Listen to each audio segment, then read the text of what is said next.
This is the Treadclimber. I'm going to show you how to clean it. Down here gets the most dust, hair, everything from everybody's shoes.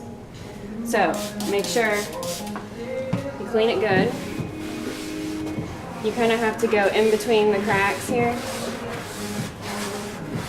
I'll do that. Flip it over. Do it again.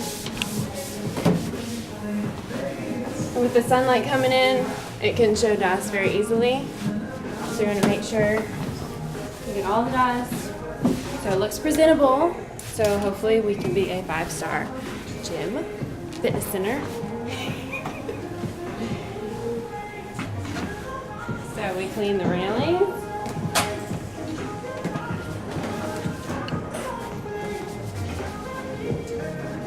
Hand touch. Screen. Just like a treadmill. And make sure that it's placed where it should be. And where does that go, ma'am? Right on this clip. There. Oh, okay, ma'am. Thank you. Alright. And then once all the dust is off,